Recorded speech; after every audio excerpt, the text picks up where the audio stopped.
Good evening, dear listeners, and welcome to Mystery Manor Tales, your cozy corner for classic Whodunits and spine-tingling suspense. I'm your host, Evelyn Whitaker, and tonight we're embarking on a brand new original adventure in the style of the Queen of Crime herself, Agatha Christie. Settle in with a cup of tea, dim the lights, and let me transport you to the foggy moors of 1920s England. Chapter 1. The Invitation to Woolridge Manor.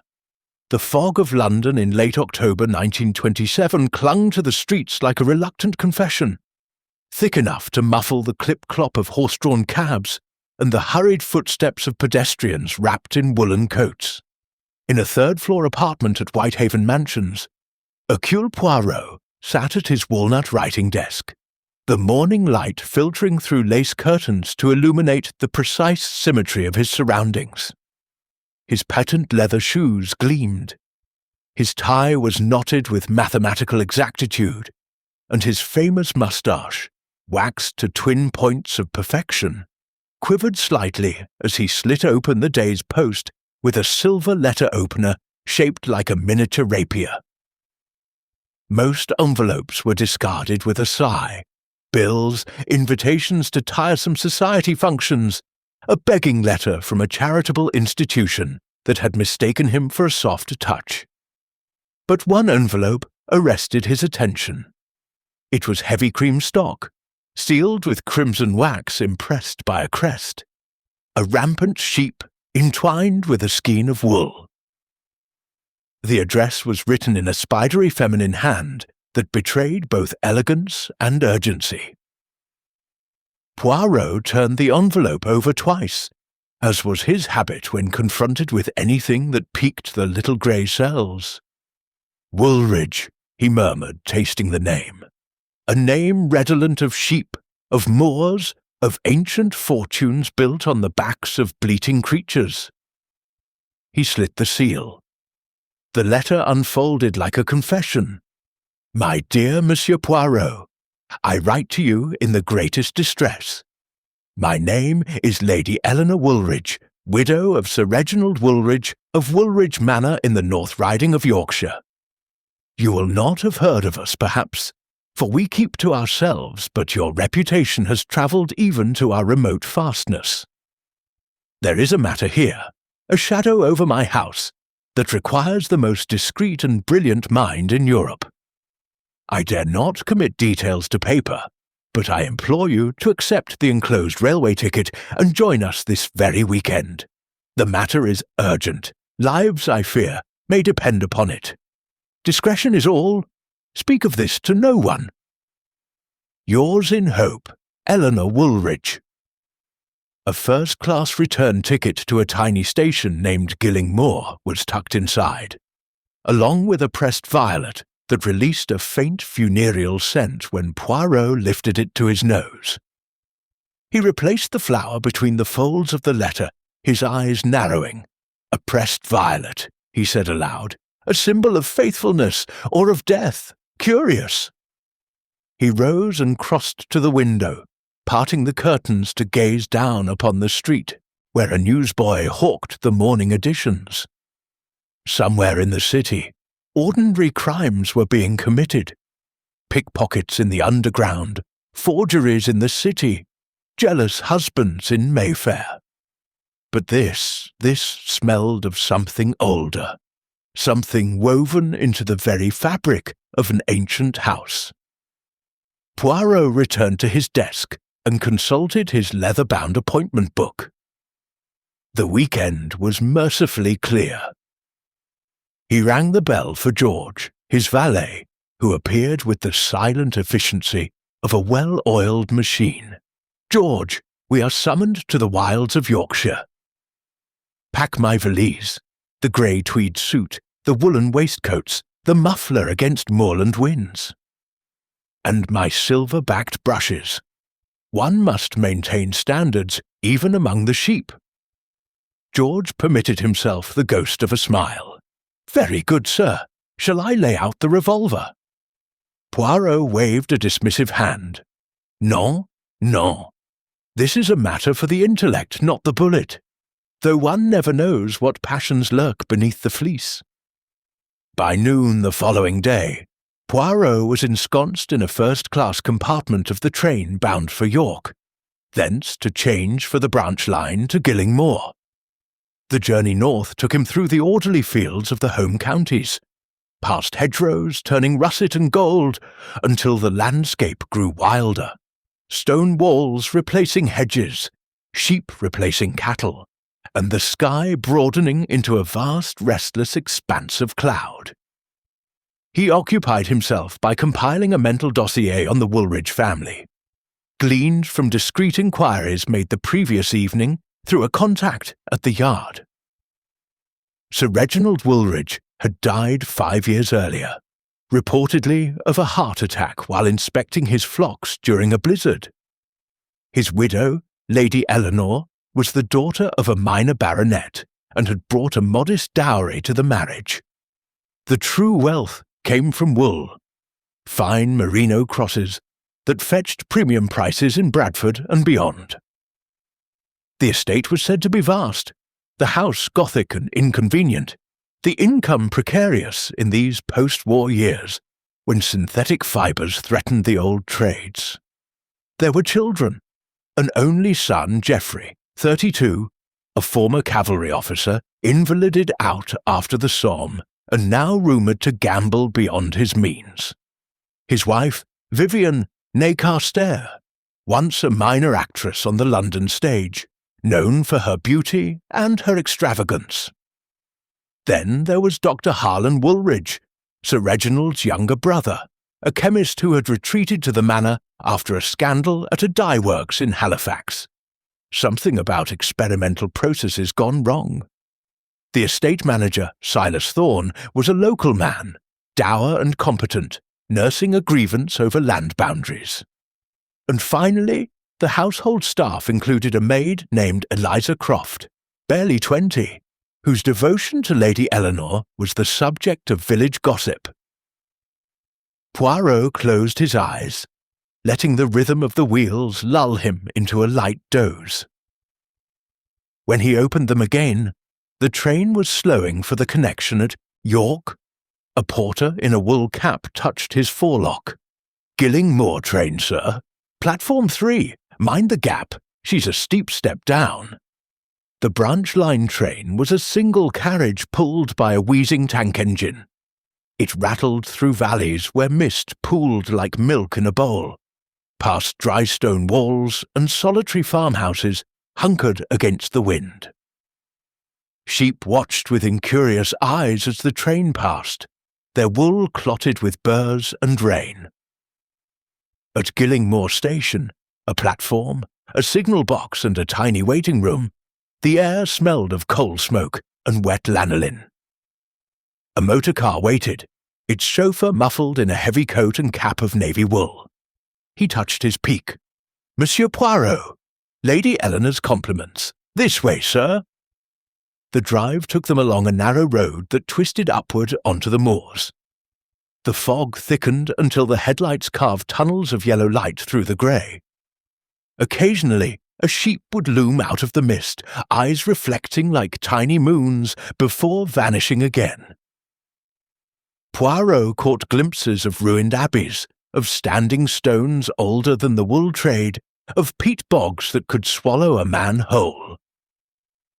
At last, the car turned between gateposts topped with stone rams and ascended a drive lined with wind-stunted oaks. Woolridge Manor rose before them, a fortress of blackened stone, its chimneys bristling like the spines of some sleeping beast. Gargoyles leered from the eaves, mullioned windows glinted dully in the fading light. The chauffeur drew up beneath a porte-cochere, where torches flickered in iron sconces, casting shadows that danced like guilty secrets. The front door opened before Poirot reached it. A butler, tall, gaunt, with the mournful eyes of a bloodhound, bowed. "Monsieur Poirot, her ladyship is expecting you this way."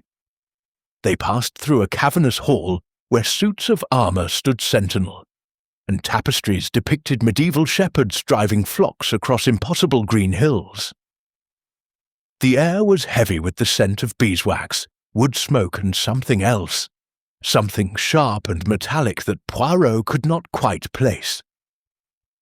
Lady Eleanor awaited him in a small sitting room, papered in faded willow pattern. She was perhaps 60, slender, with the kind of bone structure that suggested aristocratic forebears and iron self-control. Her gown was black silk, relieved only by a cameo brooch at her throat. Her hands, when she extended them, trembled slightly. "Monsieur Poirot," she said, her voice low and cultured, "you cannot know what it means to see you here. I have followed your cases, the Blue Train, the golf course murder, the affair of the Egyptian tomb. If anyone can lift this shadow from my house, it is you." Poirot bowed over her hand. "Madame, you flatter me. But tell me, why the urgency? Why the pressed violet? Why the secrecy?" She glanced toward the door as though fearing eavesdroppers. "Because someone in this house wishes me dead, and they are using the very wool that built our fortune as their weapon." She led him to a walnut cabinet and opened it with a tiny key. Inside lay a knitting basket lined with faded crewelwork. Nestled among balls of undyed yarn was a single skein of fine merino, creamy white and impossibly soft. But when Poirot lifted it, he saw that one section of the thread glistened unnaturally, as though oiled. "Touch it," Lady Eleanor whispered, "but carefully." Poirot donned gloves from his pocket and pinched the thread between thumb and forefinger. A faint acrid scent rose, almonds but sharper. "Cyanide?" he asked, "or something like it?" "My physician believes it is a new compound, absorbed through the skin. I found this in my basket 2 nights ago, and there have been incidents, a scarf that burned my neck, a glove that blistered my hand. Someone is trying to kill me, monsieur, and they are using wool itself as the murder weapon." Poirot replaced the skein with care. "And the locked room? The letter mentioned a matter of grave importance." Lady Eleanor's eyes flickered. "Not yet. The house is full of guests this weekend. My son and his wife, my brother-in-law, the estate manager, even the maid listens at keyholes. Tomorrow, when we are private, I will show you the room. But tonight, you must meet them all. Observe, and tell no one why you are truly here." Dinner was announced by the butler's sonorous gong. Poirot found himself seated at a long mahogany table beneath a chandelier that had once graced a Venetian palazzo. The company was, as he had imagined, yet more vivid in the flesh. Geoffrey Woolridge, the son, was handsome in a dissipated way, sunken eyes, a gambler's nervous tick at the corner of his mouth. He drank claret too quickly and spoke of selling land to modernize the estate. His wife, Vivian, was a vision in emerald silk, her laughter brittle as spun glass.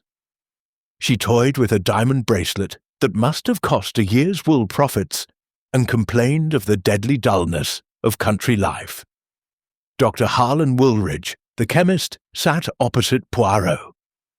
He was a thin, intense man with ink-stained fingers and a habit of muttering chemical formulae under his breath. His eyes, behind thick spectacles, darted continually to the wool-skein centerpieces as though they might explode. Silas Thorne, the estate manager, ate in silence at the far end, his farmer's hands dwarfing the silver. Once, when Geoffrey spoke of selling the home farm, Thorne's knife scraped the plate with a sound like a scream. The maid, Eliza Croft, moved about the table with the grace of a dancer. She was young, with auburn hair escaping her cap in wisps, and eyes that missed nothing. When she leaned to serve Poirot's soup, he caught a faint scent of violet water. matching the pressed flower in his pocket. Conversation flowed like treacle, polite, sticky, and slow. Lady Eleanor steered it away from danger with the skill of long practice. But beneath the surface, currents, Hercule swirled. Geoffrey's hand shook as he raised his glass. Vivian's smile never reached her eyes. Harlan traced patterns on the tablecloth that looked suspiciously like molecular structures. Thorne's jaw worked as though chewing unspoken grievances. And Eliza, when she thought no one watched, stared at Lady Eleanor with an expression Poirot could not quite decipher, devotion or hatred.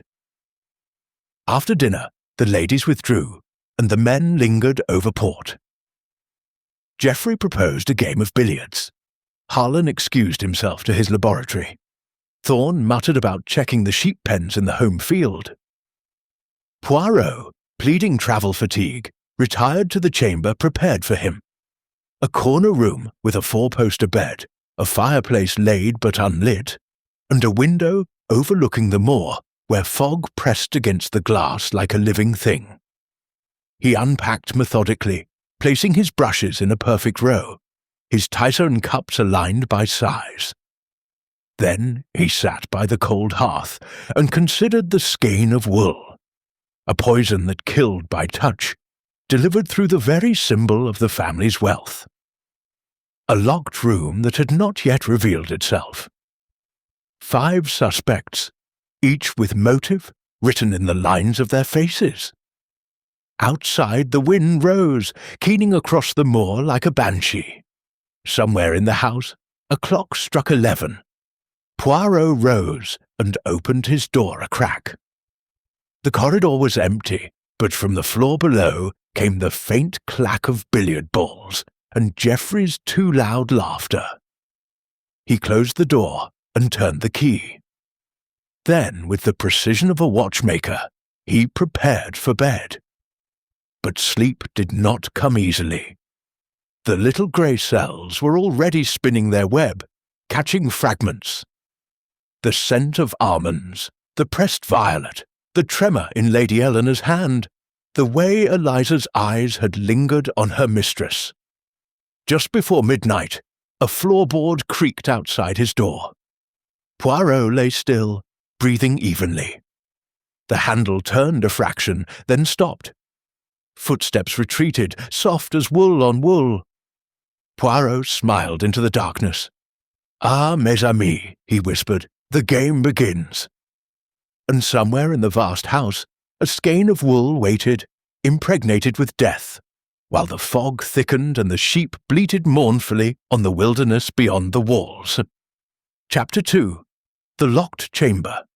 The storm that had threatened all evening broke over Woolridge Manor just after 3 in the morning. A Yorkshire tempest of such violence that the ancient roof tiles rattled like bones in a coffin. Poirot, who had finally drifted into a light sleep, was jolted awake by the first thunderclap. He lay listening to the rain hammer the leaded windows and the wind howl through the chimneys, his mind already sifting the day's impressions like a prospector panning for gold. Another sound intruded, a woman's scream, high and desperate, cut off as abruptly as it began. It came from the floor above, the direction of Lady Eleanor's private suite. Poirot was out of bed in an instant, slipping, his feet into velvet slippers, and throwing a dressing-gown of midnight blue silk over his striped pyjamas.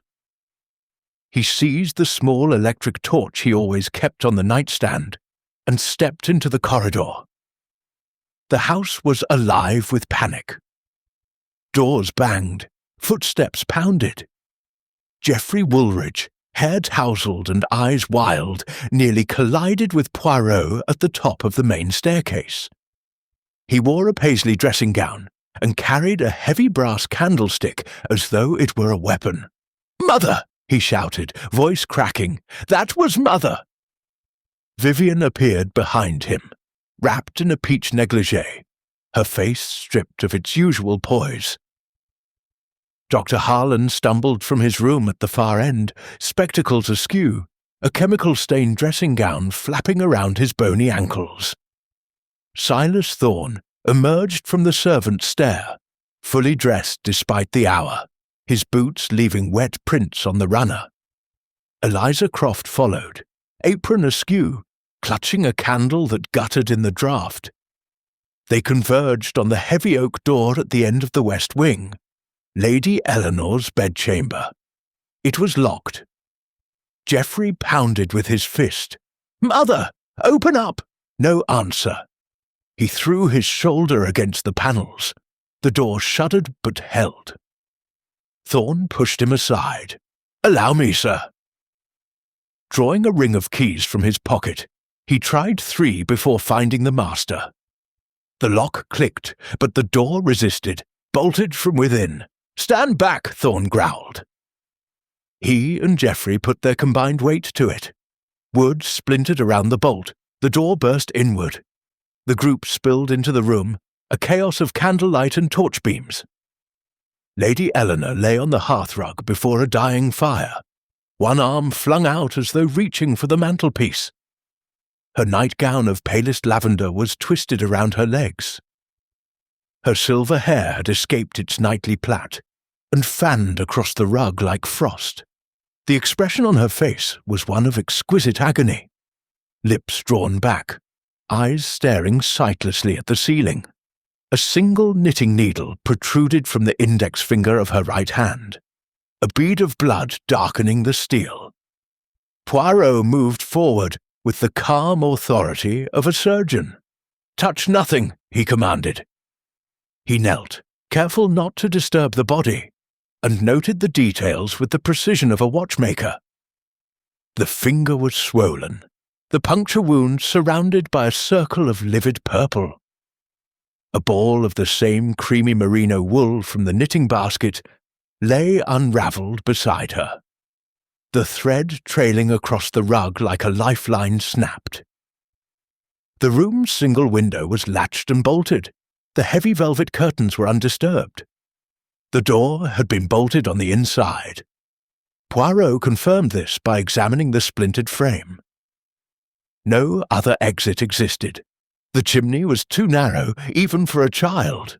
"Mon Dieu," Poirot murmured. "A locked room, and death within. The classic conundrum." Dr. Harlan pushed forward, his chemist's nose twitching. "Let me examine her." He knelt, opposite Poirot, lifting the wrist with professional detachment. Pulse absent, rigour not yet begun, death within the hour. He sniffed delicately at the lips. "Almonds, cyanide, I'd stake my reputation, but how administered?" His gaze fell on the knitting needle. A prick? Possible, but the dose would need to be massive. Geoffrey sank into a chair, face buried in his hands. "She was fine at dinner. Complained of a headache, retired early. I checked on her at 11. She was knitting by the fire, said she couldn't sleep." Vivian hovered near the door, arms wrapped around herself. "I heard nothing. My room is at the opposite end." Her voice trembled, but Poirot noted the way her eyes catalogued the scene, the position of the body, the wool, the open knitting basket on the table. Silas Thorne stood like a statue, rain still dripping from his coat. "I was in the stables, seeing to a lame mare. Storm spooked the horses." His alibi was immediate, almost rehearsed. Eliza Croft had gone ashen. She stared at her mistress as though expecting her to sit up and scold her for untidiness. "I helped her ladyship into her nightgown at 10, she whispered. "Locked the door after me, she always insisted. Said she felt safer that way since the poisoned glove." Poirot rose. The room must remain sealed until the police arrive. "Monsieur Thorne, telephone the constable at Gilling. Tell him murder, and that the roads may be impassable. We are isolated, mes amis, until the storm breaks." He conducted a swift examination. The knitting basket contained 3 balls of wool. One the poisoned skein from the sitting room, now half used, the others innocent. The needle that had pricked her was one of a pair. Its mate lay on the table, clean. A glass of milk on the bedside table was untouched. The fire had burned low. Only embers remained. No footprints marred the soot in the hearth. The window bolt was stiff with disuse. Poirot tested it himself.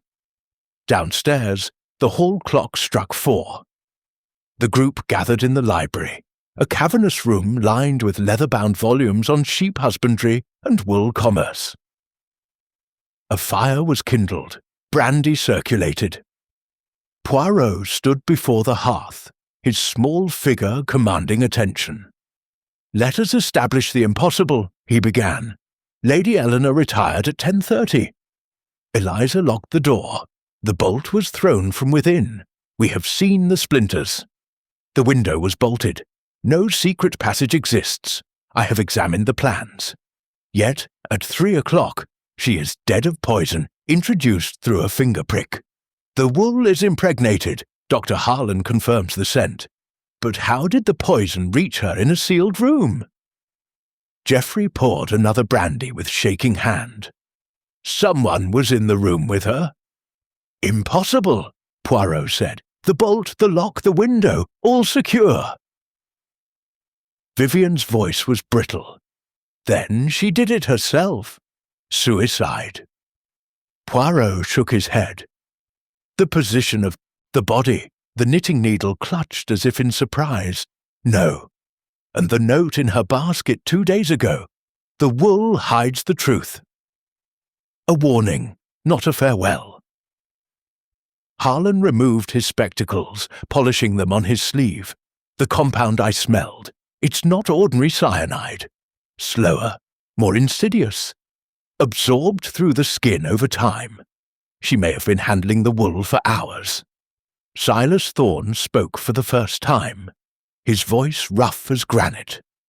"I found a footprint in the mud below her window yesterday morning. Small, heeled, a woman's."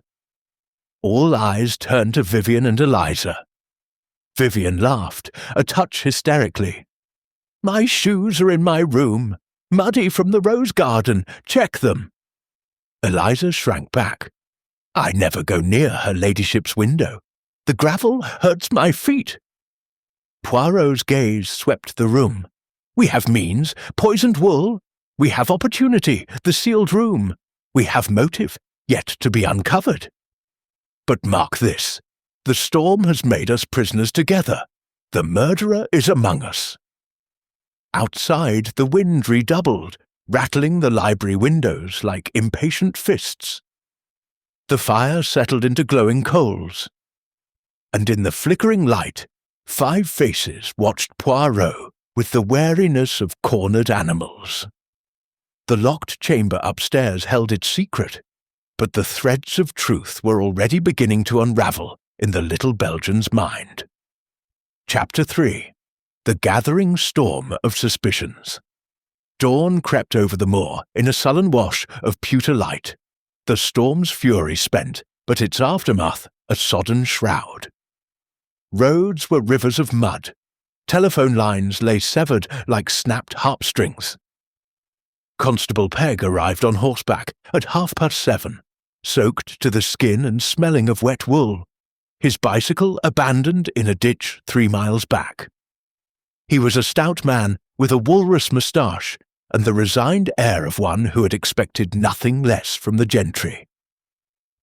Poirot met him in the hall, where the splintered door to Lady Eleanor's chamber still hung askew. "Constable, you find us in the grip of a locked-room murder.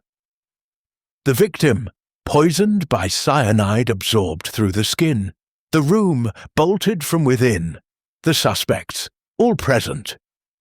He gestured toward the library, where the household sat in uneasy silence, wrapped in blankets and suspicion. Pegg removed his helmet and scratched his head. "I'll need statements, sir, and the doctor's certificate." He glanced nervously at the staircase. "Coroner'll be days yet. Roads are gone."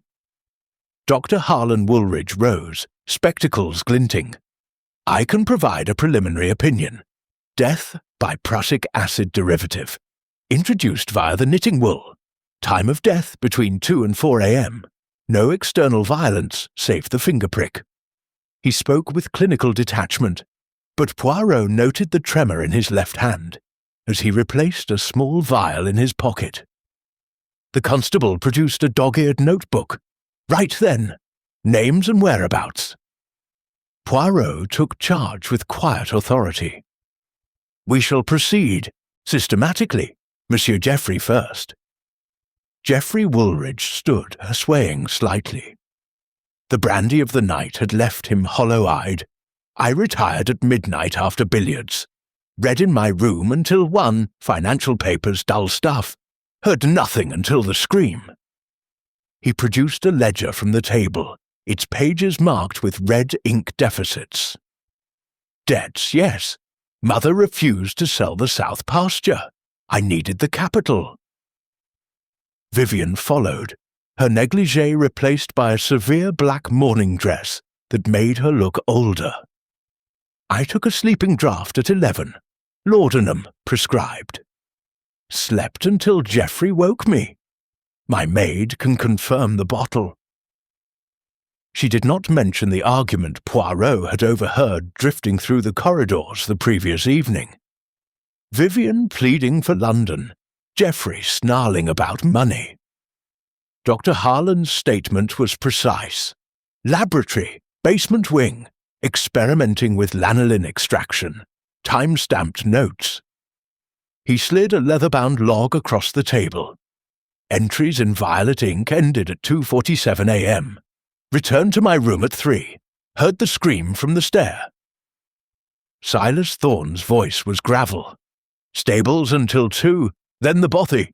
Mare foaling, mud on my boots from the yard. Check the stalls. His eyes, small and hard as flint, fixed on Geoffrey. Some folk think sheep are the only creatures worth saving. Eliza Croft spoke last, barely above a whisper. Servants' hall until midnight, then my attic room. I locked her ladyship's door at 10:30. She was knitting. The key was on her side. Tears streaked her cheeks, but Poirot saw calculation beneath the grief. Constable Pegg closed his notebook. I'll wire York when the lines are mended. Meanwhile, no one leaves the estate. He posted himself at the front door like a soggy sentinel. Poirot gathered the group in the morning room, where weak sunlight struggled through grimy panes. Rainwater dripped from the ceiling into a porcelain basin with monotonous plinks. Now we examine the impossible. The wool, Dr. Harlan, your analysis? Harlan produced the skein in a glass jar. Potassium cyanide bound to lanolin molecules. Ingenious. Contact with skin oil triggers slow release. A prick accelerates absorption. He held up the knitting needle under a magnifying lens. Trace residue here. Enough to kill within minutes once in the bloodstream. Vivian shuddered. She was knitting for hours. Why did it not affect her sooner? Concentration, Harlan said. The thread was treated in sections. The final ball, lethal dose. Poirot paced. The basket was in her room. Who placed it there? Eliza raised a trembling hand. I filled it yesterday morning. 3 balls from the storeroom.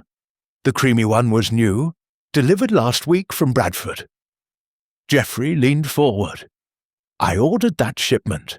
Australian Merino Cross. Finest quality. Silas snorted. Quality enough to murder with. Poirot silenced him with a look. We searched the house. Pairs only. No one alone. They began in the attic, where dust motes danced in slanted light. Trunks of antique christening gowns, yellowed ledgers, a child's rocking horse with one eye missing. Nothing. The servants' quarters yielded Eliza's narrow bed, a crucifix above it, and a hidden drawer containing a single pearl earring. Vivian's by the setting. Vivian flushed. Stolen! I thought lost in the rose garden. Downstairs, Harlan's laboratory was a chaos of retorts and Bunsen burners. Vials labelled in Latin lined the shelves. Poirot lifted one marked lanolinum cyanatum. Harlan paled. Experimental, for pest control, rats in the wool stores. The estate office revealed Silas's ledgers. Meticulous records of sheep dips, shearings, and buried in a false bottom, a map showing the south pasture marked for sale. Initialed G.W. Jeffrey's study was next. Drawers stuffed with IOUs, a revolver in the top drawer, unfired. On the blotter, a half-written letter, Mother, if you will not see reason, I must take steps. Vivian's boudoir smelled of French perfume and desperation. A secret compartment in her jewel case held love letters from a London address. Darling, the money will be ours soon. By noon, the search concluded in the wool storeroom, a cavernous barn smelling of lanolin and sheep. Bales towered like golden monoliths. Poirot's torch beam caught something glinting. A tiny glass ampule, empty, nestled in a fleece. Harlan identified it instantly. My missing cyanide concentrate. Silas picked up a loose thread from the floor, creamy merino, identical to the murder skein. Someone's been spinning poison in the dark. Lunch was a silent affair. Cold mutton, pickles, and accusation thick as the fog outside. Poirot observed each face. Geoffrey drank water now, knuckles white around the glass. Vivian picked at her food, eyes darting to the pearl earring now returned to her lobe. Harlan sketched chemical formulae on the tablecloth.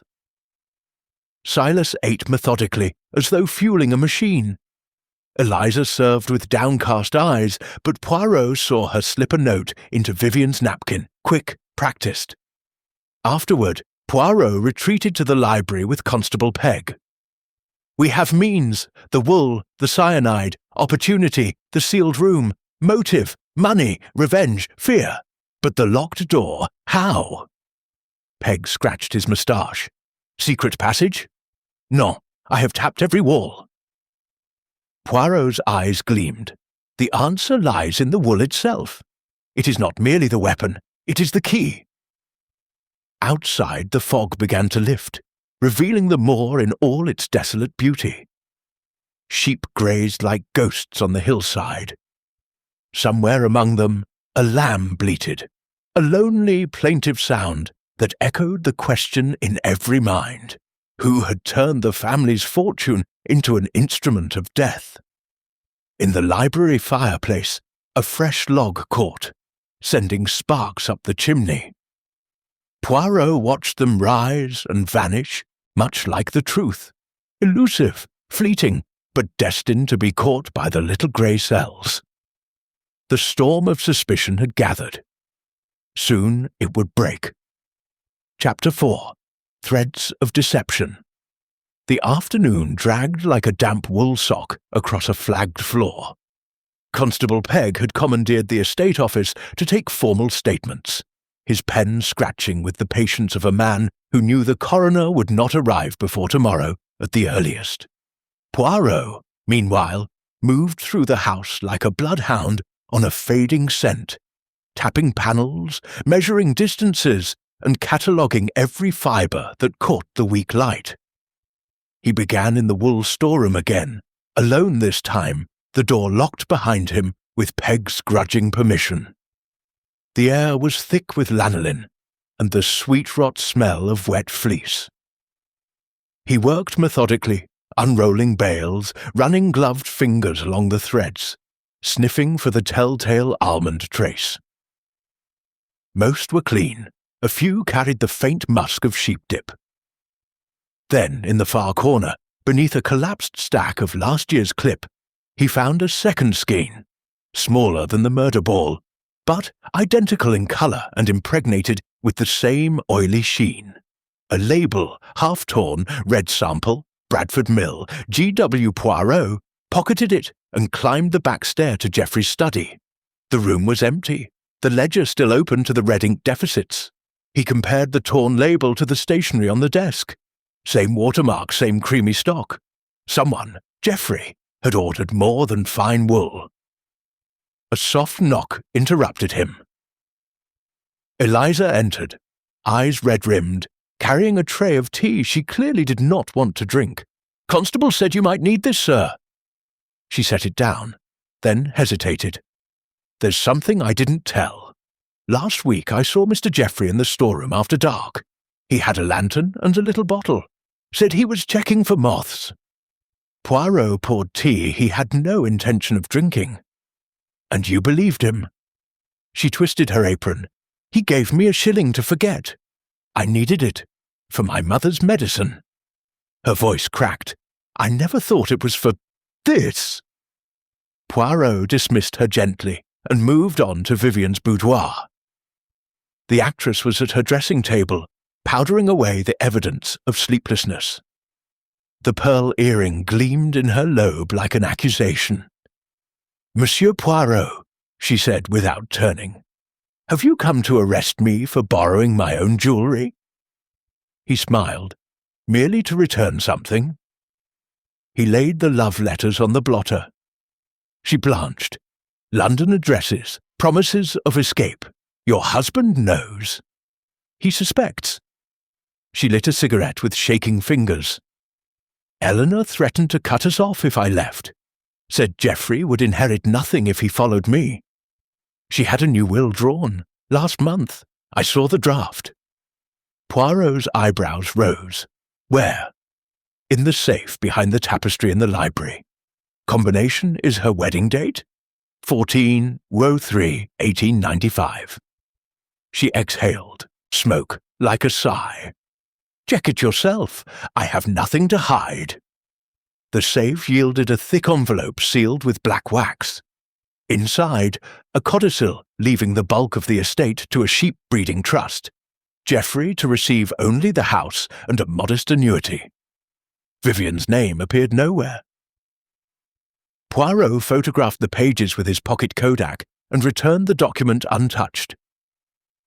Down in the laboratory, Dr. Harlan was distilling something that hissed like an angry cat. He looked up guiltily as Poirot entered. "Samples for the police," he muttered, "to prove the poison's origin." Poirot examined the workbench. A microscope, slides of wool fibres, a burner still warm. And there, half hidden beneath a ledger, a brass knitting needle gauge, identical to the one in Lady Eleanor's finger. "You knit, Doctor." Harlan flushed. "Therapeutic, for the nerves. My sister-in-law taught me years ago." He produced a half-finished scarf in garish purple. "See, harmless." Poirot measured the gauge against the murder needle. Same size, same maker's mark. Curious coincidence. Harlan's eyes darted to the door. I was nowhere near her room. "Yet your log ends at 2:47. The scream was at 3:13 minutes, unaccounted for." "I was washing glassware."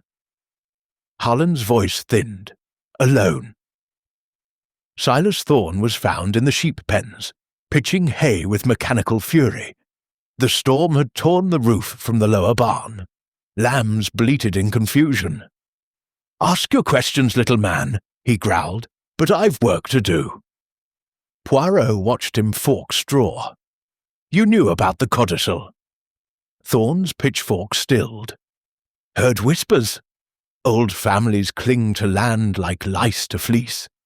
Sir Reginald promised my father a share, never honoured. Lady Eleanor laughed when I reminded her. And Geoffrey's debts? Boy's a fool. Thinks selling to developers will save him. They'll drain the bog, kill the grazing. I'd swing for less." He resumed work, sweat darkening his shirt. Poirot returned to the house as dusk fell, the sky the colour of bruised wool. In the hall, he gathered the suspects once more. The fire had been lit. Shadows leapt across ancestral portraits. Constable Pegg stood by the door, notebook ready. "Let us weave the threads," Poirot began. "Fact 1. The poison was in the wool, delivered over hours, accelerated by the prick. Fact 2. The room was locked and bolted from within. Fact 3.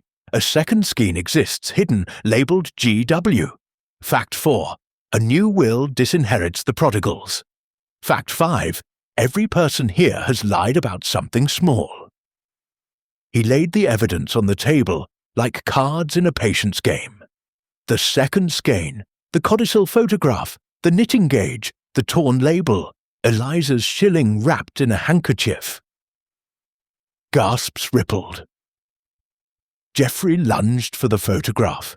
"That's forgery! Mother would never—" "Calm yourself," Poirot said. "The safe combination was known to Madame Vivian. The label matches your stationery. The gauge belongs to Dr. Harlan. The shilling came from your pocket, no? And Monsieur Thorne knew of the land dispute long before tonight." Vivian stubbed out her cigarette. "So we all had reasons, but the door was bolted." "Precisely." Poirot's eyes gleamed. "The door is the lie we must unravel. Someone entered after Eliza locked it, yet left no trace. How?" He produced a length of fine fishing line from his pocket, the kind used for trout in the estate's lake. "Silas, your tackle box, missing a spool perhaps." Thorne's face darkened. "Anyone could have taken it." Poirot ignored him. "Imagine a thread, strong, invisible, passed beneath the door, looped around the bolt, pulled from the corridor. The bolt slides back. The murderer enters, swaps the wool, pricks the finger with a treated needle, withdraws. The thread is pulled free. The door rebolted from outside by the same method reversed. The fishing line is retrieved through the keyhole. Simple, elegant, impossible to detect without knowing where to look." He knelt by Lady Eleanor's door, still splintered. Beneath the runner, caught on a nail, glinted a single translucent strand. "Catgut," he announced, "dissolves in water, hence no trace after the storm, but this fragment remained." Silence fell, thick as the fog outside. 5 pairs of eyes fixed on the tiny thread as though it were a noose. Poirot rose. "The mechanism is solved. The murderer is not. Tomorrow, when the road's clear, the police will come with handcuffs. Tonight, we watch each other. And the wool, the wool remembers everything." He extinguished the lamp. In the sudden dark, the fire crackled like breaking bones, and somewhere in the house, a clock began to chime the hour. Slow, deliberate, counting down to revelation. Chapter 5. The hidden motive emerges night, settled over Woolridge Manor like a black fleece, heavy and suffocating. The single lamp in the library guttered in its glass chimney, throwing long shadows that crawled across the wool-themed tapestries. Constable Pegg had stationed himself in the hall with a shotgun across his knees. But the house itself seemed to breathe suspicion through every crack in the stone. Poirot, sleepless, sat in a high-backed chair with his feet on the fender, a cup of cold tisane balanced on one knee, watching the others as a cat watches mice. Geoffrey paced, brandy slopping over the rim of his glass. Vivian sat rigid on the sofa, twisting a handkerchief into knots. Harlan cleaned his spectacles for the 10th time, the lenses fogging with each anxious breath. Silas Thorne stood by the window, staring out at the moonlit moor as though it might offer escape. Eliza had been sent to the kitchen to brew cocoa no one wanted. Her footsteps echoed back like hesitant heartbeats.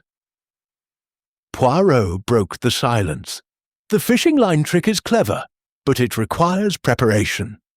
The catgut must be soaked, the wool treated in advance. Someone planned this murder days ago. Who knew Lady Eleanor's habits so intimately?" Eliza returned with a tray, cocoa steaming. She set it down and lingered. "I did, sir." Every night she knitted by the fire.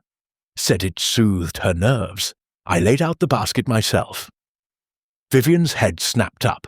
"You laid it out, and you had access to the storeroom." Eliza flushed. "I never touched the wool after sealing it." Poirot raised a hand. "Patience. Let us examine opportunity anew. The catgut. Silas, your tackle box is missing not 1 spool but 2, The second was found dissolved in the rainwater butt outside the kitchen window. Someone tested the method. Thorne turned slowly. I keep my gear locked. Keys on my belt. He patted the heavy ring. No one touches it. Yet someone did. Poirot produced a tiny brass key from his waistcoat. This fits your padlock, found in the lining of Eliza's apron pocket when she brought the cocoa. Eliza gasped. That's not mine. I've never seen it. Geoffrey laughed bitterly.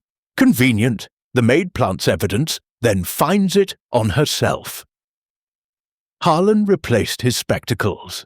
Or someone planted it on her. The girl's no chemist. She couldn't synthesize lanolin cyanide. Poirot nodded. Exactement. The poison is the work of an expert. Dr. Harlan, you're missing concentrate. How much was taken? Harlan hesitated. Enough for 3 skeins. I noted the loss yesterday, but thought it spilled. Vivian leaned forward. You thought, or you lied. You hated Eleanor. She discovered you were selling estate wool to a rival mill, skimming profits. I heard her threaten to expose you. Harlan went white.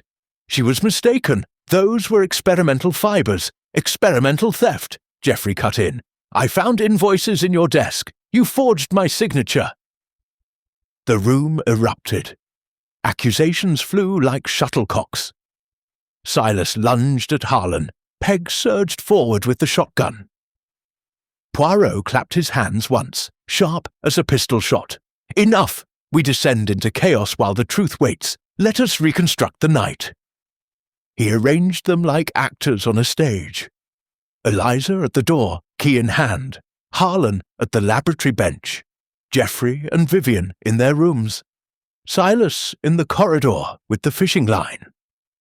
He walked through the motions, timing each step with his pocket watch. Eliza locks the door at 10:30. Harlan is in his lab until nearly 3. Geoffrey claims to read until 1. Vivian takes laudanum. Silas is where? Thorne shifted. Bothie. Mare was restless. Poirot stopped before the splintered doorframe. The bolt was thrown from inside after the murderer left. The catgut explains entry and exit, but the timing is wrong. The poison acts slowly. Lady Eleanor knitted for hours. The prick was the coup de grace, not the cause. She was dying long before the scream. Vivian's voice was small. Then why? The scream? Because, Poirot said softly, someone wanted us to find her at 3, not earlier, to establish alibis. He knelt again, examining the rug. Beneath the knitting basket, pressed flat, lay a scrap of paper, torn from Harlan's log, the missing 247 to 3-odd page. On it, in violet ink, Wool Curse claims its due. Forgive me. Harlan stared. That's my handwriting, but I didn't write it. Poirot's eyes gleamed. Forged, like the invoices, like the codicil draft. He turned to Vivian. You knew the safe combination. You typed the codicil on Geoffrey's Remington, note the chipped E. You needed us to believe disinheritance was motive. Vivian laughed, high and brittle. Absurd. I was asleep. Were you? Poirot produced a tiny glass bottle from his pocket.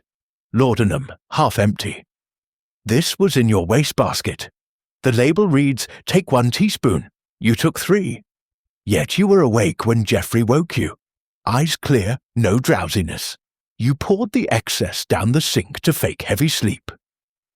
Geoffrey rounded on her. You bitch! You planned this. Vivian's composure cracked. I planned nothing. Eleanor was cutting us off. I typed a draft to scare her into compromise. That's all. Poirot shook his head. No, the draft was real, sealed. Witnessed by her solicitor. I telephoned him this afternoon from the village exchange before the lines went down. The codicil is genuine.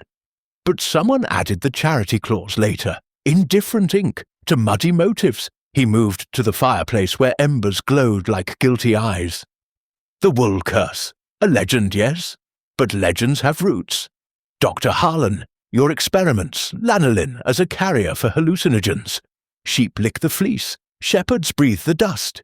You tested on the estate flock last spring. 3 ewes died. Lady Eleanor found your notes. Harlan slumped. She threatened to ruin me. Said she'd burn the laboratory. Silas spoke quietly. She came to the bothy 2 nights ago.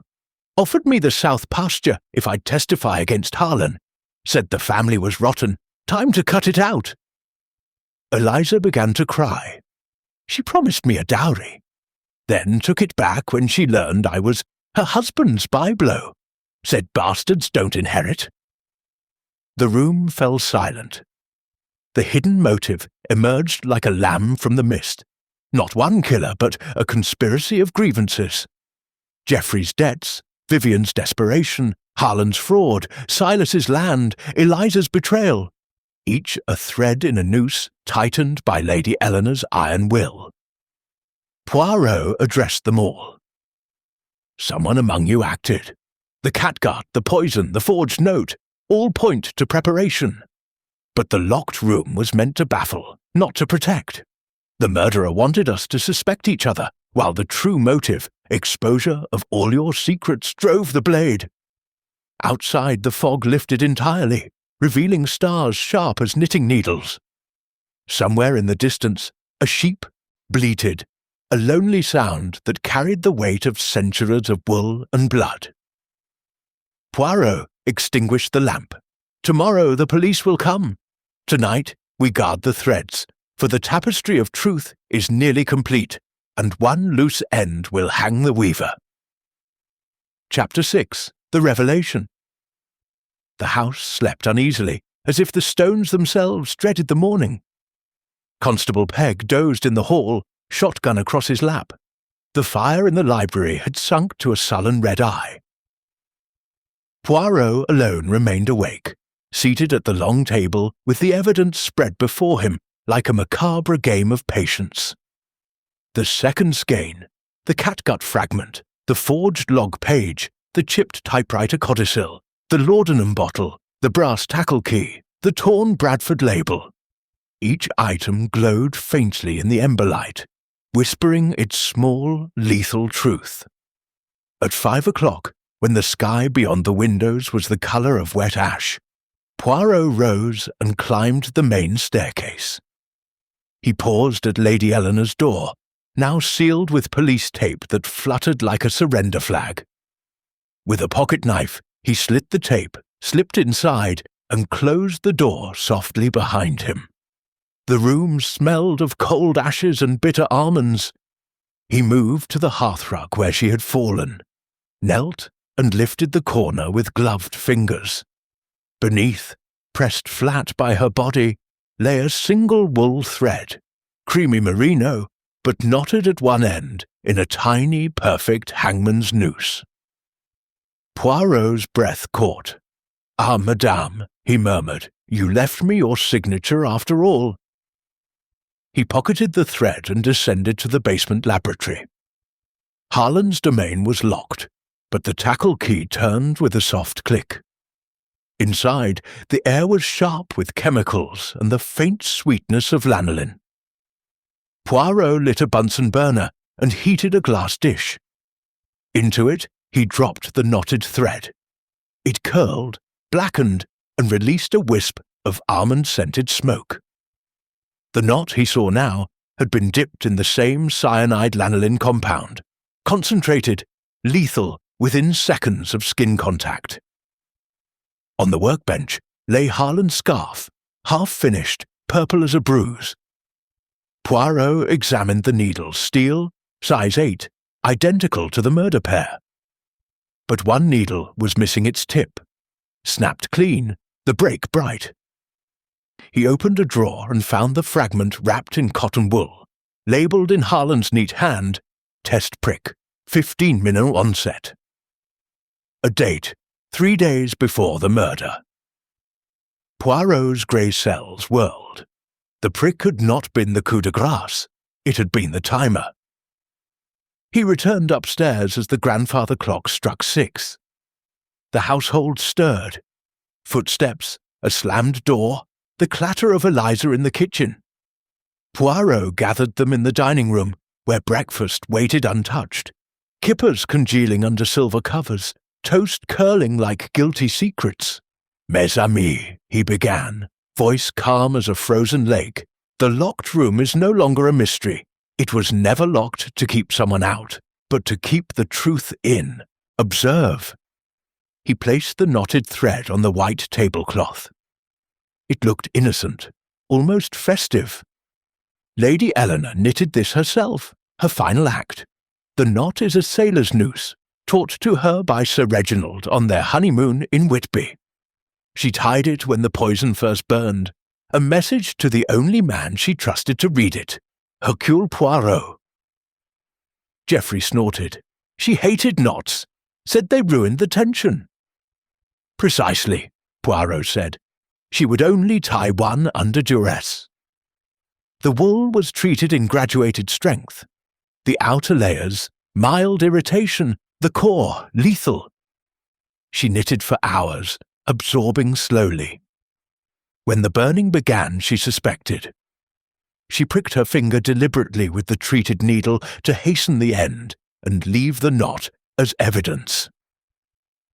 Vivian's cup rattled in its saucer. Suicide? Impossible. No. Assisted suicide. Someone swapped the balls, knowing her habit. Someone who understood chemistry, who could forge her handwriting, who had access to the storeroom, the tackle, the typewriter. Poirot's gaze swept the table and settled on Harlan. Someone who loved her enough to grant her wish, yet hated her enough to orchestrate the manner. Harlan's face crumpled. "You cannot prove—" "I can." Poirot laid the broken needle tip beside the knot. "You tested the dose on yourself. Here, see the scar on your thumb. 15 minutes to paralysis. You calculated she would scream at 3, giving you time to return to the lab, establish your alibi, then discover her with the others. The catgut was a blind, clever but unnecessary. The door was bolted by Lady Eleanor herself after you left. She wanted the room sealed to protect you." Harlan laughed, a broken sound. "Protect me? She was destroying me. The fraud, yes. I skimmed to fund my research. She found out, threatened to expose me to the Royal Society. But the curse, she believed it. Said the wool demanded blood every generation. Her husband's heart attack, her father's fall from the shearing platform.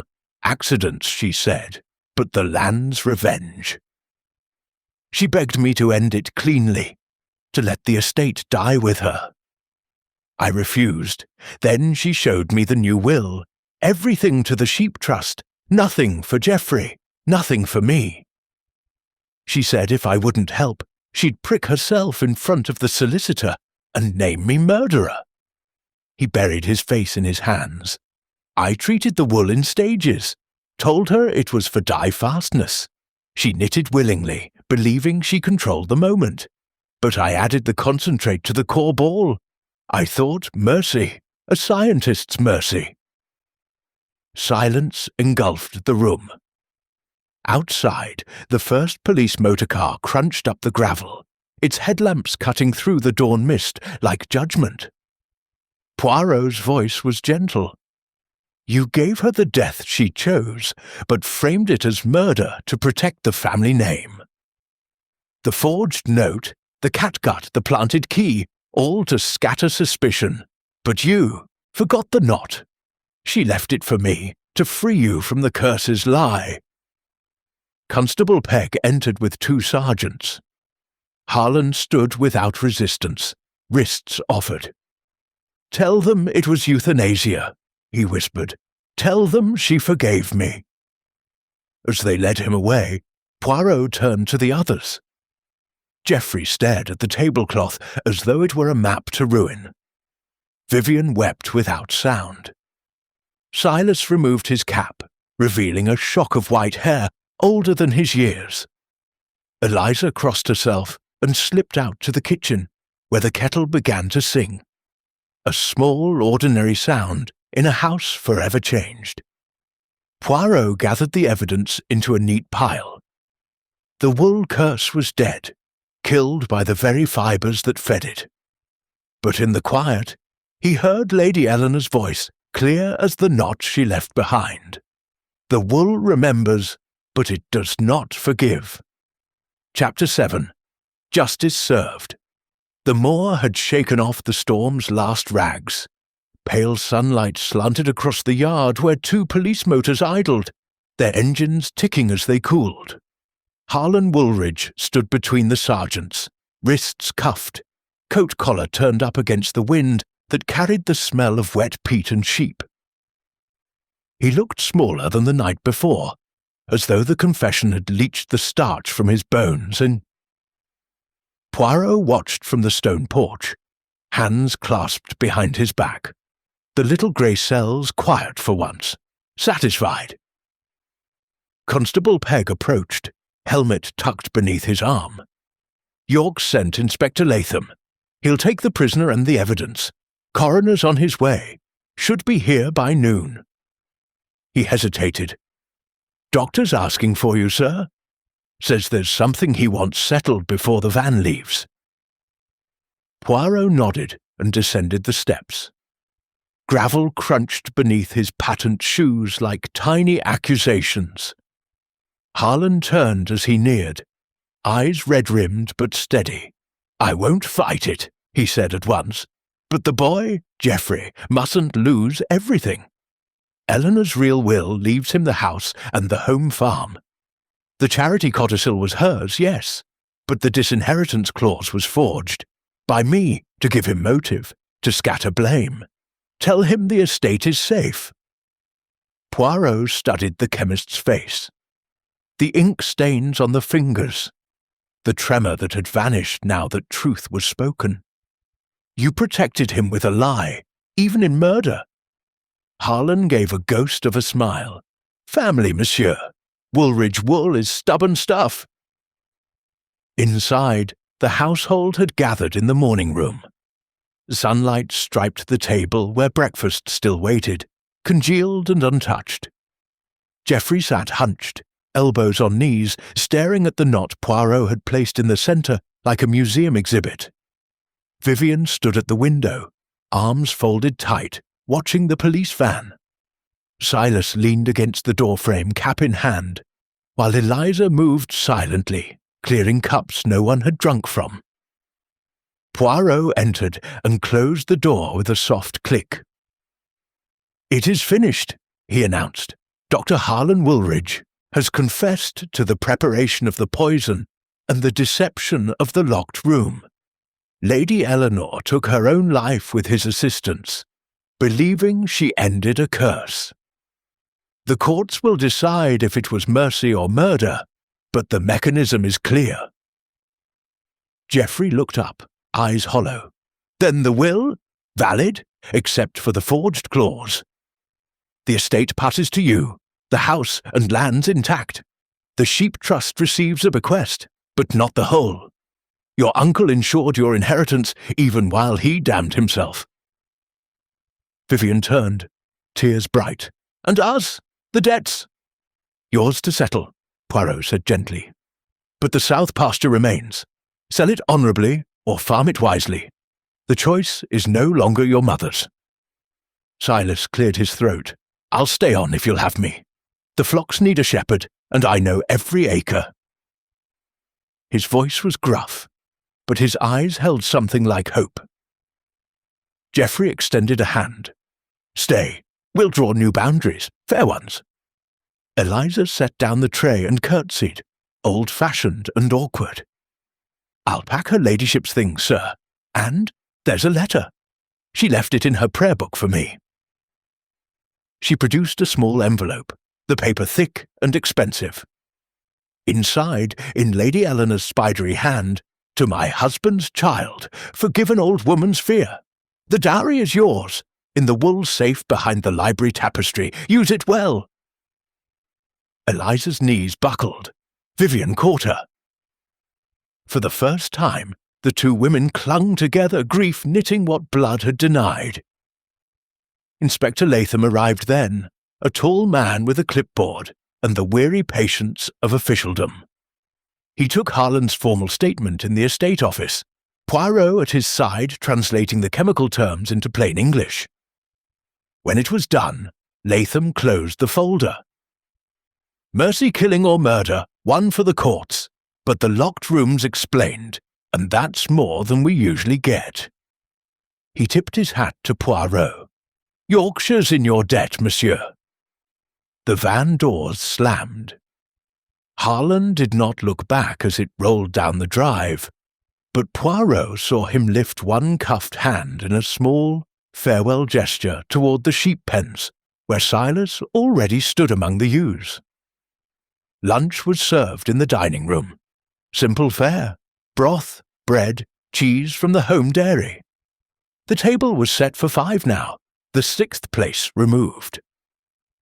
Conversation was subdued but not funereal. The air had lightened, as though the house itself exhaled.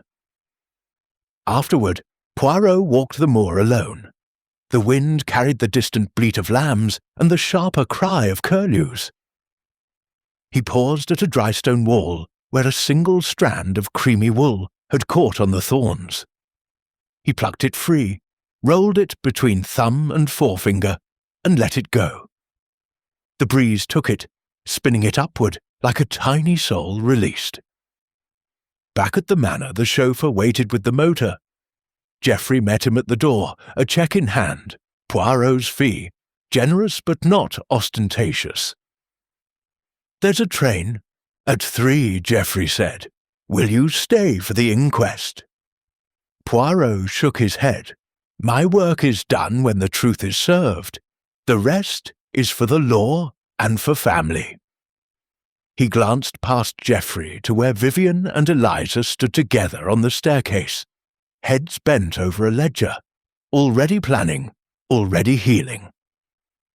Silas approached, leading a small skewbald pony. "Thought you might like to see the flock before you go.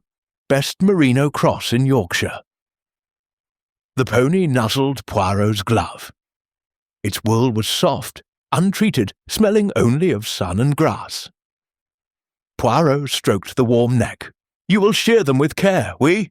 No more curses woven into the fleece." Silas grinned, the first real smile Poirot had seen on the man. Only profit and pride from now on. The drive to Gillingmoor station was quiet. The chauffeur navigated the newly cleared roads with care, the motor purring like a contented cat. At the platform, Poirot stepped down and turned for a last look at the manor perched on its hill. Chimneys no longer smoking accusations, but promises. The train arrived on time, a rare occurrence in rural Yorkshire.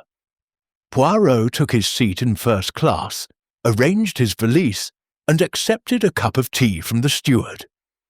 As the whistle blew and the wheels began to turn, he opened his notebook and wrote in his neat continental hand. He closed the book, tucked it away, and watched the moor slide past the window, sheep grazing, walls standing sky-wide and clean.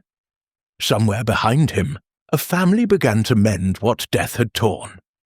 Ahead lay London, order, and the next impossible puzzle. Chapter 8. The Unravelling Thread. The train from Gillingmoor had barely cleared the first signal when Poirot felt the familiar prickle at the base of his skull, the grey cells refusing to close the file. He set down his teacup, reopened his notebook, and stared at the final entry. Something was off, like a single dropped stitch in an otherwise flawless sweater. Harlan's confession had been complete, the locked room mechanism elegant, the motives aligned. Yet the knot, the hangman's noose tied by Lady Eleanor herself, nagged at him. A woman who hated knots would not choose one for her final message unless the message was false. He signalled the steward. "A telegram form, s'il vous plaît." On the flimsy yellow sheet he wrote in his precise hand, "Inspector Latham, York Police. Stop hold. Woolridge van stop new evidence. Stop Poirot." The train lurched, The form fluttered. He steadied it, added urgent, and handed it over with a shilling. The steward touched his cap and vanished toward the guard's van. At York Station, Poirot descended to find Latham waiting on the platform, coat collar up against the drizzle. The inspector's face was grim. "Your wire came just as we were booking him. The van's in the yard. What's this about?" Poirot tapped his temple. "A thread, Inspector. One thread that does not belong." They drove back through the moors in sheetless silence, the police motor splashing through puddles that reflected a sky the colour of wet slate. Woolridge Manor loomed ahead, its windows dark now, the family scattered to their separate griefs. Silas Thorne met them at the door, cap in hand. "Thought it was done," he said, voice rough. "What now?" Poirot did not answer. He led the way to the library, where the evidence still lay on the table beneath a dust sheet. He lifted the sheet, revealing the knotted thread in its glass dish. "This," he said, "is the lie." Latham frowned. "Doctor confessed to the knot. Said she tied it in agony." "No."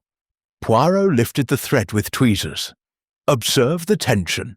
Perfectly even. 13 turns. Regulation sailor's noose." Lady Eleanor's knitting was meticulous, yes, but her letters show a tremor in the right hand. Rheumatism. She could not tie a knot this precise under poison's influence. Someone else tied it, pressed it into her palm post-mortem, and let the body fall upon it. Silas paled. "You're saying Harlan lied?" "Harlan told half the truth," Poirot corrected. "He prepared the wool, yes. He believed she wished to die. But the final act, the prick, the knot, the scream, was not hers." They moved to the laboratory.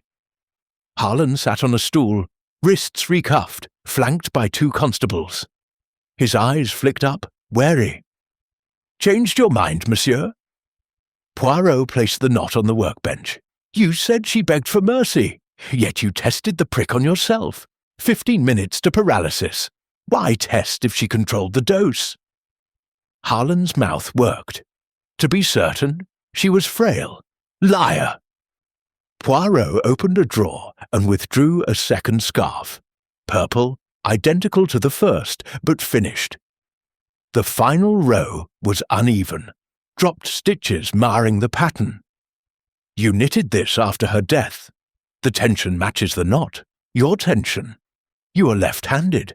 The scarf begins with a slip knot only a left-hander would use. Lady Eleanor was right-handed." Harlan stared at the scarf as though it were a ghost. "I finished it for her. A tribute." "No." Poirot produced the broken needle tip. This fragment was not from a test. It was snapped deliberately to fit the wound. You entered the room after she was unconscious, pricked her finger to hasten death, tied the knot to implicate yourself as merciful, and arranged the body. The catgut was your blind, but the scream— "Whose scream, Doctor?" Harlan's shoulders sagged. "Mine," he whispered. "I screamed to wake the house. She was already gone. I thought, if they believed she chose it, the curse would end."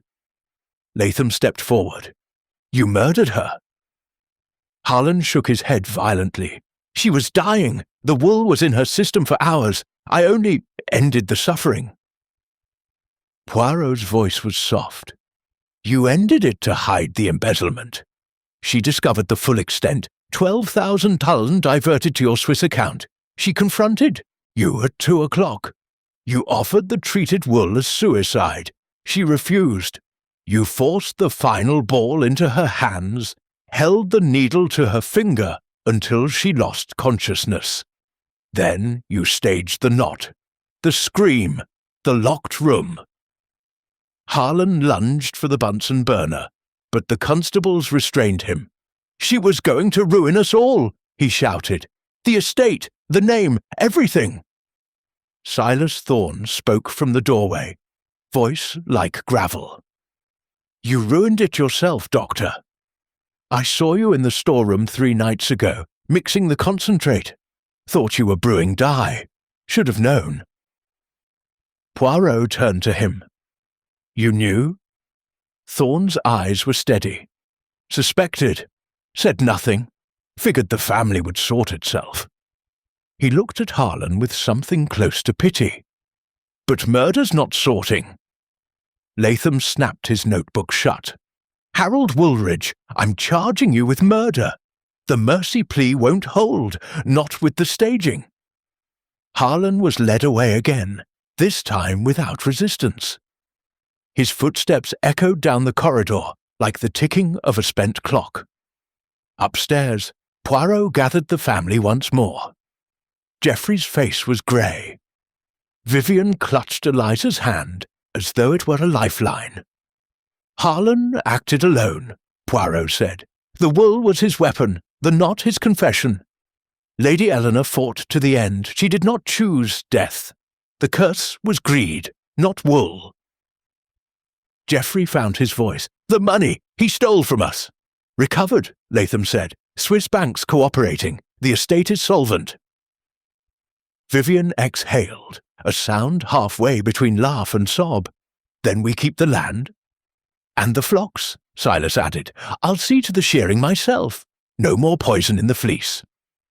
Eliza stepped forward, the dowry letter trembling in her hand. She wrote this before the confrontation. She meant to make amends. Poirot nodded. She was a proud woman, not a cruel one. The unravelling thread was Harlan's panic, not her heart. Outside, the police van pulled away for the second time. The moor stretched wide and clean, sheep grazing as they had for centuries. Poirot watched the dust settle, then turned to the chauffeur. To the station, if you please. London calls. As the motor rolled down the drive, he saw Silas lift a lamb to his shoulder. Vivian and Eliza walking the garden arm in arm. Geoffrey standing at the gate with a ledger under his arm. New boundaries, new beginnings. Chapter 9. The final deduction. The library at Woolridge Manor had become a courtroom of sorts, its oak panels absorbing the last echoes of Harlan's departure. Afternoon light slanted through the tall windows, striping the turkey rug in bars of gold and shadow. Poirot stood at the head of the long table, the evidence now arranged in a perfect semicircle.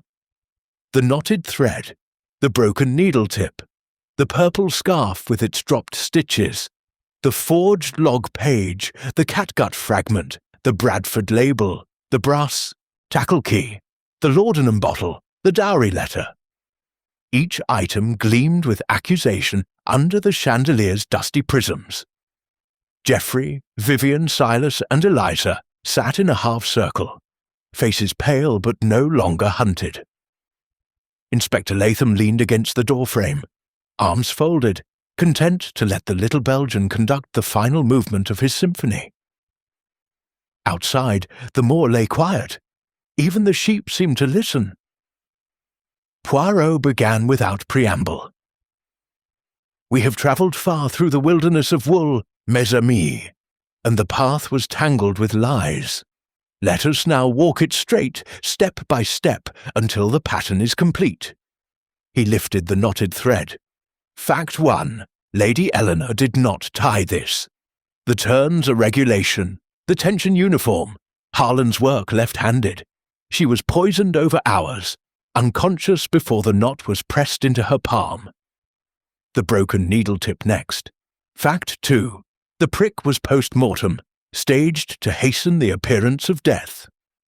Harlan tested the dose on himself, yes, but the final prick was to align with his scream at 3 o'clock. The purple scarf. Fact 3. Harlan knitted this after the murder. The dropped stitches are panic, his panic. He finished it to plant in the laboratory, to suggest Lady Eleanor's hand. The forged log page. Fact 4.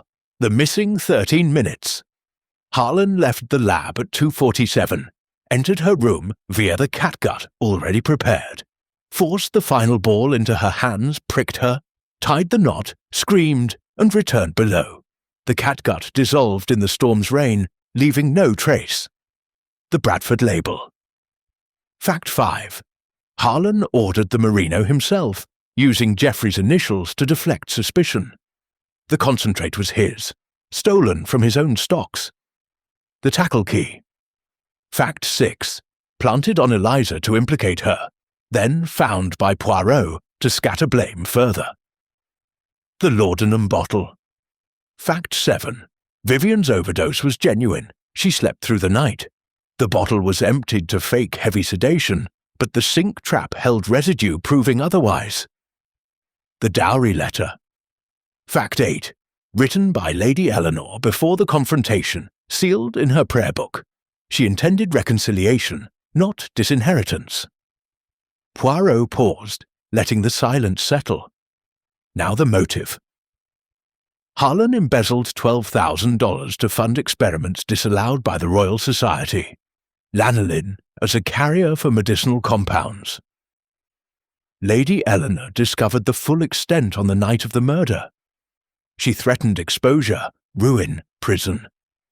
Harlan offered the treated wool as suicide to end the curse she believed in. She refused.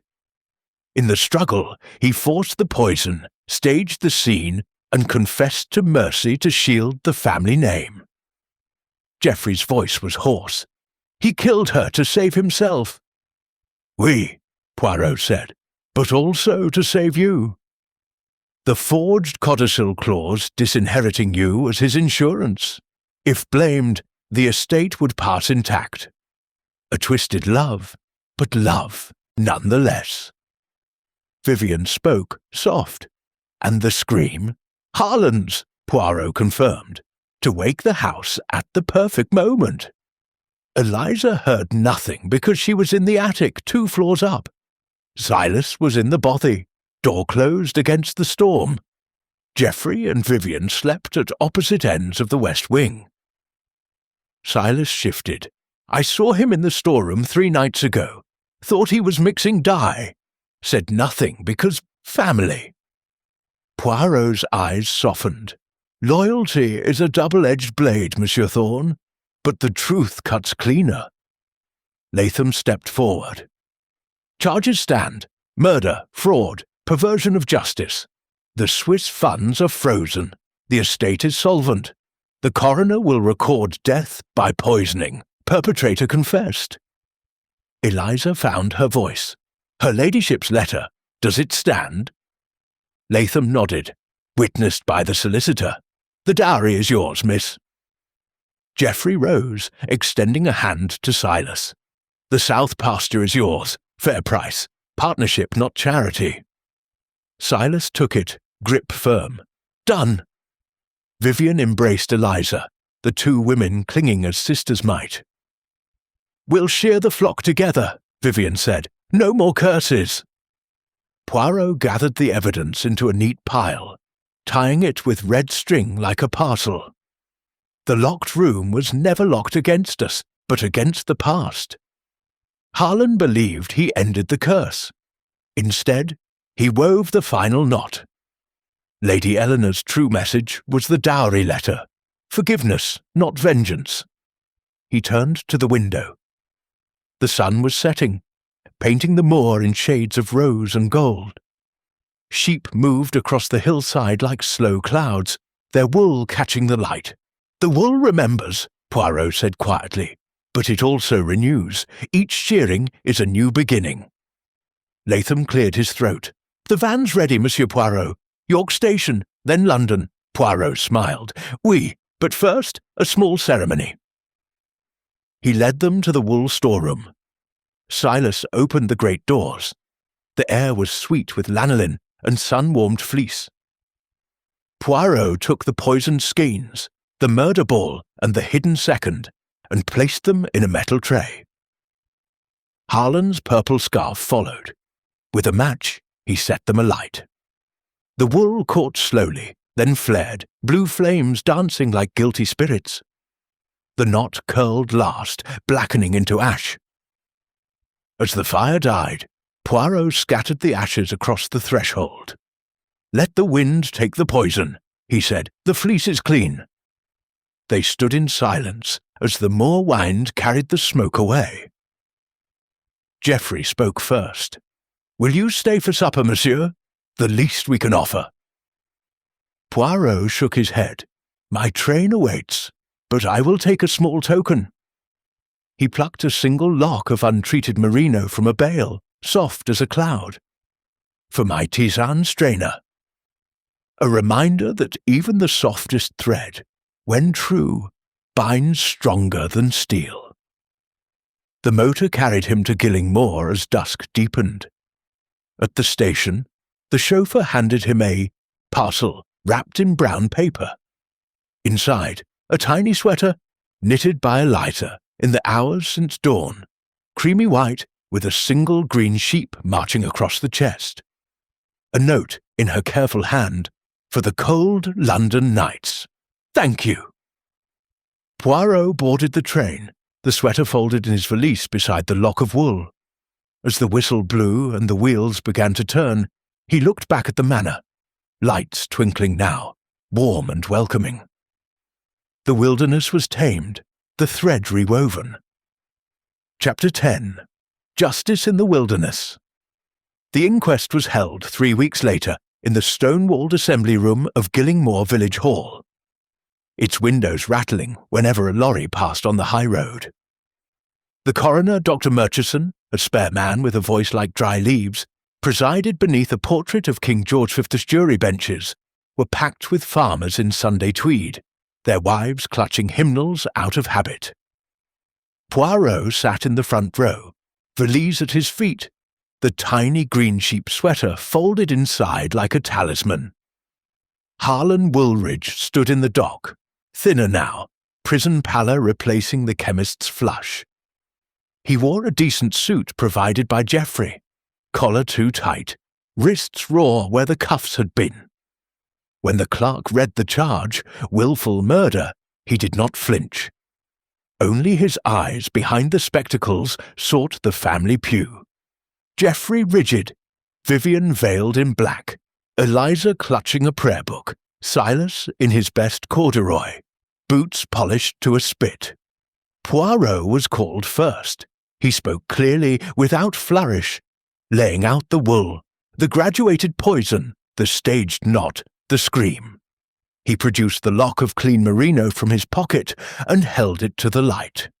"This is what remains when lies are burned away," he said. "Truth, soft but unbreakable." The jury listened in silence. When Harlan took the stand, his confession was quiet, almost conversational. He admitted the embezzlement, the confrontation, the struggle, the final prick. "I thought I was granting mercy," he said. "I see now I granted only fear." He did not look at the family again.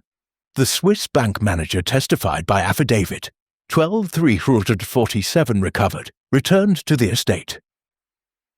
The solicitor confirmed the dowry letter and the true will. Silas spoke of the new partnership, the south pasture, deeded fair and square. Eliza, voice trembling, read her legacy aloud. The jury wept openly when she reached "Use it well, my dear, and forgive." Verdict came swift. Willful murder, with a rider recommending mercy due to provocation and the victim's known frailty. The judge, a Yorkshireman with a face like weathered oak, sentenced Harlan to life, but added, "The prison governor will be instructed to allow scientific work. A mind should not rot with the man." Outside, the November sky hung low and pearl grey. Reporters scrambled for quotes. Poirot slipped away to the churchyard, where Lady Eleanor's stone already stood, fresh carved, Eleanor Woolridge, 1867–1927.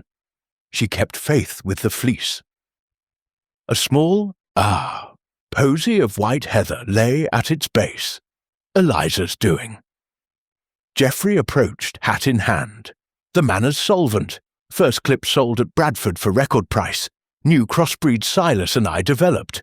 We've named it Eleanor's Pride. He offered an envelope thick with banknotes. "Your fee, plus a bonus. The wool paid its debt." Poirot waved it away. "Keep it for the trust." buy incubators for the lambs. He accepted instead a single fleece, rolled tight and tied with green twine. This will warm my London winters. Vivian joined them. Veil lifted now, eyes clear. We're opening a weaving shed. Women from the village, Eliza in charge. No more curses, only craft. She pressed a small parcel into his hands. A pair of mittens knitted from the new wool, soft as forgiveness. Silas clapped Poirot on the shoulder, gentle for such a big man. Road's clear to the station. Chauffeur's waiting, but the door's always open should you fancy mutton and a yarn. The motor wound through the moor, sheep parting like a woolen sea. At Gilling Moor, the London train steamed in on time, a miracle in Yorkshire. Poirot boarded, fleece on the rack, mittens in his pocket, sweater on his lap. As the whistle blew, he saw them on the platform. Geoffrey raising a hand, Vivian waving the green sheep sweater's twin, Eliza holding aloft a tiny knitted lamb, Silas standing solid as the hills. The train gathered speed. Poirot opened his notebook for the last entry. Morale: the wilderness yields when the thread is true. He closed the book, drew on the mittens, warm, perfect, and watched the manor shrink to a toy on the horizon. London called with its fog and its crimes, but for one brief journey the wilderness rode with him, soft as merino, strong as justice. At King's Cross, George the valet met him with an umbrella. "Productive trip, sir." Poirot smiled, patting the fleece. "Most satisfactory, George. Tonight we dine on Yorkshire lamb and drink to absent friends. Tomorrow the grey cells rest until the next knot appears."